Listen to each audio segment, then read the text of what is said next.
Imagine risking your life to rescue someone from a blazing inferno, only to freeze when you hear two chilling words that shatter everything you thought you knew. A poor maid, shunned by society and ignored by the elite, dives into flames to save a millionaire's only son. But what she hears afterward doesn't just change her future. It unveils a secret buried deep in the heart of the mansion and her own bloodline. Before we begin this unforgettable journey filled with twists, heartbreak, and redemption, don't forget to hit that subscribe button, because stories like this one you won't want to miss begins in the opulent hills of Vermont, where the Langford estate loomed like a fortress of wealth, surrounded by stone lions and high hedges, completely cut off from the dusty trails of the poor who lived in the valley below. Among those forgotten souls was Elena Duval, a quiet maid with sharp eyes, a soft heart, and calloused hands that told the story of endless struggle.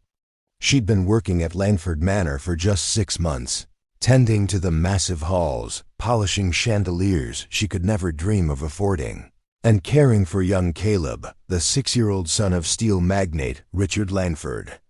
Elena, though invisible to the adults of the house, had grown a bond with Caleb, who saw past her plain uniform and messy ponytail. He called her Lena, the only soul in the mansion who didn't yell or ignore him. But things weren't simple. Elena had secrets. Her mother had once worked in the mansion too, years ago, fired under strange circumstances. Elena never got answers, only silence. On a rainy Wednesday evening, a sudden blaze erupted in the east wing of the mansion. Smoke billowed. Alarms failed. Guests in tuxedos fled like frightened birds. Amid the chaos, Elena heard it, Caleb's cry, high-pitched, echoing through the smoke. Everyone else screamed for their own safety. Elena didn't think. She ran straight into the fire. The hallways glowed with heat. The floor cracked. Flames licked the walls. She found Caleb huddled beneath a table, coughing, eyes wide with terror.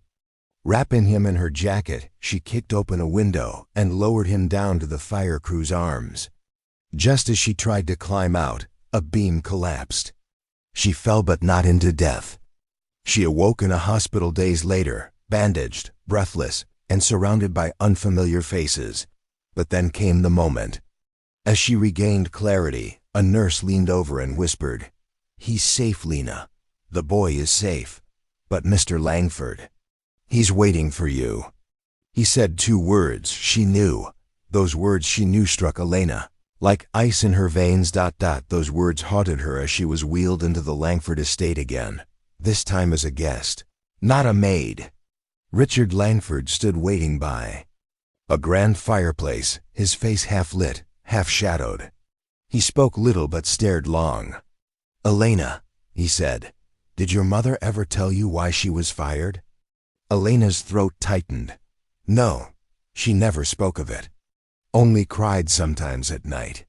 Richard nodded slowly and handed her a folder. Inside, old letters, photos, documents. Among them, a DNA test. The result made her heart skip. You're saying I'm my daughter," Richard said calmly. "You're Caleb's half-sister." The room spun. "What?" she gasped. "But my mother worked here. She was a maid. You never." "I was young. Foolish. I hid. It paid her off. But I kept tabs. You see, when you rescued Caleb, you weren't just saving a boy. You saved your brother." Elena couldn't breathe. The room closed in. "Why now? Why tell me this now?" "Because you proved more loyalty than anyone else ever did in this house. And because the fire wasn't an accident." His voice lowered. "It was set by someone in this house. And now I need your help." The twist gripped her tighter than smoke ever did. Elena, born poor, raised in silence, now stood as heiress to a fortune and protector to a boy who didn't even know they shared blood. But the danger wasn't over. The fire, the betrayal, the secret, it was all part of something larger. And someone in the estate wanted them all gone. Elena agreed to stay, not as maid, not as family, but undercover. They staged it. She returned as a humble maid again, this time watching everything. The butler, James, too polite. The nanny, Greta, too cold. The finance assistant, Mr. Connors, always watching the cameras. Elena pretended to mop floors, but secretly planted audio devices and logged late-night activities. Days turned to weeks, and one night she overheard Greta on the phone, whispering, "It didn't work. The boy survived. We need a new plan. The maid's still in the way." Elena's stomach dropped. She sent the recording to Richard, but hours later, she couldn't reach him. She rushed to his room empty. Blood smeared on the desk. Caleb was missing too. A single envelope lay where Richard had last been seen, her name on the front. Inside was a single message: "Trust no one, not even me." Her blood froze. What did that mean? Why warn her against himself? Was he truly protecting her, or leading her into a trap? Desperate, Elena raced through security footage and caught sight of James dragging a limp body across the hall. But the timestamp? It was 2 hours before the fire. Had he faked the timeline? Was the fire a cover-up, not an attack? She followed clues, hunted patterns, and finally discovered a secret tunnel under the wine cellar. There, chained and bruised, was Richard, alive. "It was Connors," he whispered. "He changed the will, tried to kill us. But I found out too late." But where was Caleb? Was gone. Taken. Elena screamed through the halls until her voice cracked. Then, a call came. "Meet me at the edge of the cliffs," the voice said. It was Connors. When she arrived, she saw him holding Caleb over the ledge. "You were never meant to inherit this," he shouted. "This family belongs to power, not maids." "I'm not just a maid," Elena replied, stepping forward, voice fierce. "I'm his sister. And your time is up." She lunged. In a flash, the cliffs cracked. She grabbed Caleb. They rolled. Connors fell backward and was gone. The police, already on alert, found his body days later. Caleb, though shaken, survived.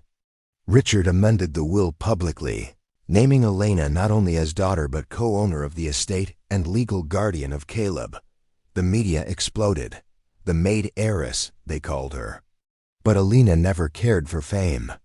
She rebuilt the servants' quarters, doubled their salaries, and turned the estate into a safe haven. Years later, at a press conference, a reporter asked her, "What drove you to run into that fire?" She smiled.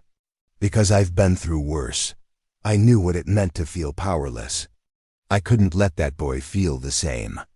The room fell silent. She looked to the sky, her mother's photo in her locket.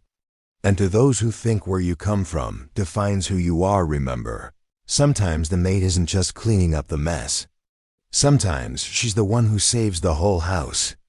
And that, dear viewer, is the truth behind what started with a fire and ended in a legacy. If this story moved you, drop a like, share it with someone who needs to hear it, and don't forget to hit that subscribe button, because the world needs more stories of courage, heart, and truth.